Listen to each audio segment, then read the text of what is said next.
Fala aí galera, no vídeo de hoje a gente vai falar sobre conjuntos.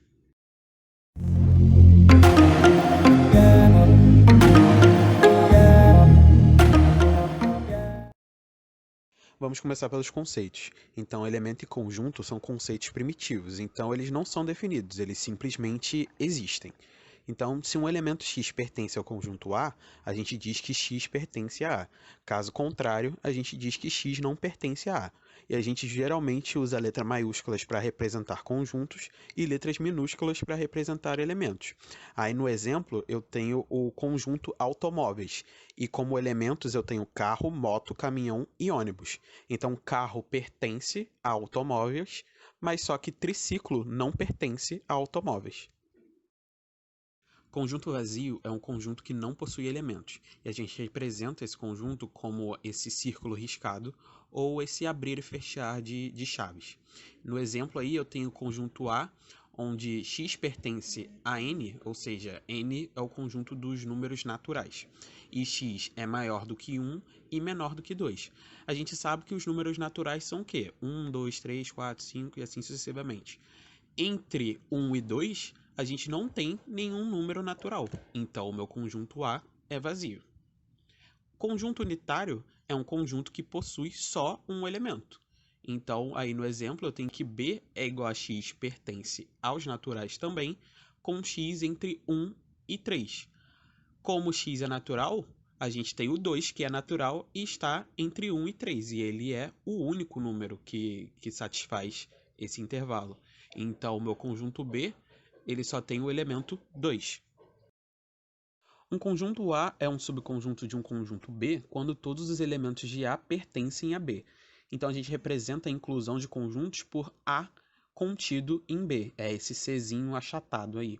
Ou B contém A, que é o C ao contrário. E se não ocorre a inclusão, né? Ou seja, eu não tenho um conjunto sendo subconjunto de outro, a gente usa o C com o risco para não estar contido, ou o C ao contrário com o risco como não contém. Aí no exemplo a gente tem que 1, 2 está contido no conjunto 1, 2, 3, 4. Só que 1, 3 não está contido no conjunto 2, 3, 4. E como observação, a gente tem aí que o conjunto vazio, ele é subconjunto de qualquer conjunto, certo? Então, qualquer conjunto existente, a gente já sabe que o conjunto vazio é um subconjunto, certo? Aí a gente também tem a igualdade de conjuntos. Então a gente pode dizer que dois conjuntos são iguais quando todos os elementos do A, por exemplo, pertencerem ao B e todos os elementos de B pertencerem a A. Ou seja, A está contido em B e B está contido em A ao mesmo tempo. Conjunto das partes é o conjunto formado por todos os subconjuntos de um certo conjunto. O conjunto das partes de um conjunto A é representado por PA. Aí no exemplo a gente tem o conjunto S, que tem como elementos 1, 2 e 3. A lista de subconjuntos está aí abaixo. É o vazio, 1, 2, 3, 1, 2, 1, 3, 2, 3 e 1, 2, 3. Então o conjunto das partes, que vai ser PS, né, já que o nosso conjunto é S, vai ser o conjunto em que os elementos são esses subconjuntos aí, certo? Aí a gente tem o teorema que diz respeito ao número de subconjuntos de um conjunto. Então, o conjunto A, de n elementos, possui 2 elevado a n subconjuntos. A gente consegue provar isso usando, né, o que a gente chama de princípio multiplicativo, que é um artifício da combinatória. Mas como a gente ainda não viu isso, eu vou deixar a explicação aí para quem já tenha uma certa noção de princípio multiplicativo. E quando a gente falar sobre esse tema, eu volto nesse exemplo para poder explicar mais a fundo, certo? Conjunto universo é um conjunto que contém todos os elementos do contexto envolvido e também todos os conjuntos desse contexto. Então, por exemplo, se a gente estiver falando de um problema que envolva conjuntos de números inteiros, um possível conjunto universo é o Z, que é o conjunto de números inteiros.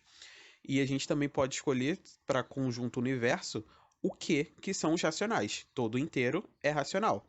E em geral a gente usa a letra U para representar o conjunto universo.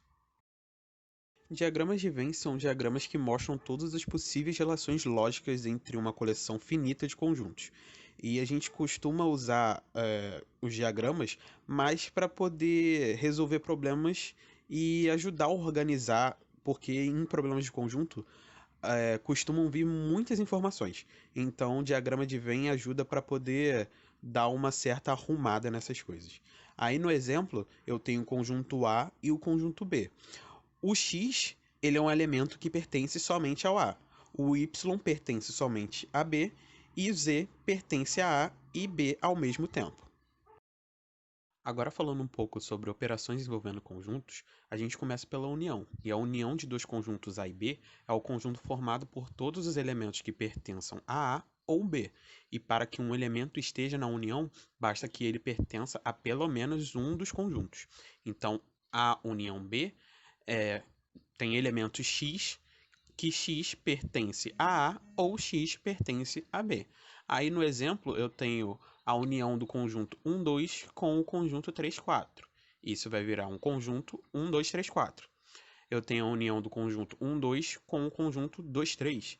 Isso vai virar o conjunto 1, 2, 3. Quando a gente tem elementos que são iguais nos dois conjuntos, a gente não repete duas ou quantas vezes ele aparecer. Ele vai aparecer uma única vez na união, certo? E o conjunto 1, união vazio, é igual ao conjunto 1. A interseção de dois conjuntos A e B é o conjunto formado pelos elementos que pertençam a A e a B. E para que um elemento esteja na interseção, ele deve pertencer aos dois conjuntos ao mesmo tempo. Aí no exemplo eu tenho a interseção do conjunto 1, 2, 3 com o conjunto 3, 4, 5. Essa interseção é igual a 3. A interseção entre 1, 2, 3, 4 com 1, 4 é 1, 4. E a interseção de 1, 2, 3 com 4, 5, 6 é vazia porque eles não têm elementos em comum. E dois conjuntos A e B são ditos disjuntos quando A interseção B é igual a vazio. Na diferença de conjuntos, se eu quiser calcular A menos B, isso significa o quê? Esse conjunto A menos B é o conjunto de todos os conjuntos que pertencem a A, mas não pertencem a B. Então, no exemplo aí, o meu conjunto A é do 1 ao 6 e o meu conjunto B é 1, 2, 3 e 6. Quais são os elementos que pertencem a A, mas não pertencem a B? São o 4 e o 5. Então, A menos B é igual ao conjunto 4, 5.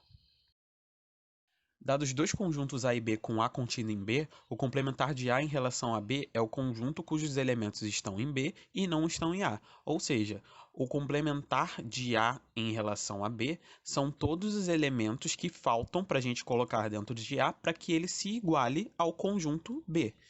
O complementar de A em relação a B, ele é denotado por esse C com A e o B embaixo, que é a mesma coisa que fazer B menos A. E o complementar de um conjunto A em relação ao conjunto universo é representado por A elevado a C, ou esse A traçado aí, barrado aí em cima, certo? Aí no exemplo a gente tem o conjunto A que é 1, 2, 3 e 6, e o B que é 1, 2, 3, 4, 5, 6. Então, a gente fazendo o complementar em relação a B é a mesma coisa que B menos A, então vai ser o conjunto 4 e 5, certo? A diferença simétrica de dois conjuntos A e B é o conjunto dos elementos que pertencem à união dos dois conjuntos, mas não pertence à interseção dos dois conjuntos. Mas a gente tem outra forma de calcular também. O A simétrico B é igual a A menos B união B menos A, que é igual também a A união B menos A interseção B, certo? A gente tem algumas propriedades também no manuseio dos conjuntos. Então, a gente começando aí pela distributiva da união em relação à interseção, eu tenho que A união B interseção C é igual a A união B interseção A união C. Tem também a distributiva da interseção em relação à união. Então, A interseção B união C é igual a A interseção B união A interseção C.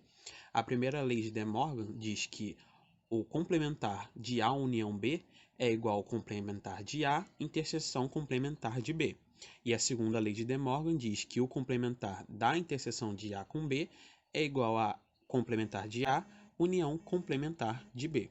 E A menos B a gente também pode chamar de A interseção complementar de B.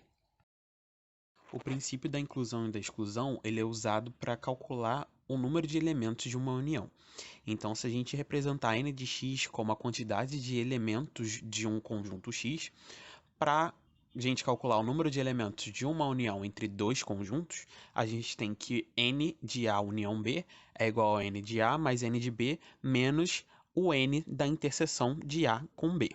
Para três conjuntos, eu tenho que o número de elementos da união de A união B com C é igual ao número de elementos de A mais o de B mais o de C menos o número de elementos da interseção de A com B menos o número de elementos da interseção de B com C, menos o número de elementos da interseção de C com A, mais o número de elementos de A interseção B interseção C.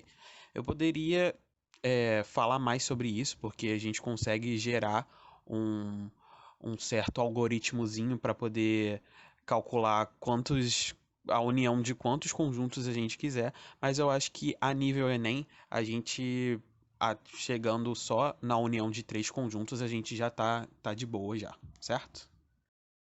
Então, galera, por hoje é só. Muito obrigado mais uma vez pela atenção. Qualquer dúvida, sugestão, reclamação, vocês podem deixar comentário aí no vídeo ou entrar em contato com a gente aí nos arrobas do Instagram. Mas fora isso, até o próximo vídeo. Valeu, tchau, tchau.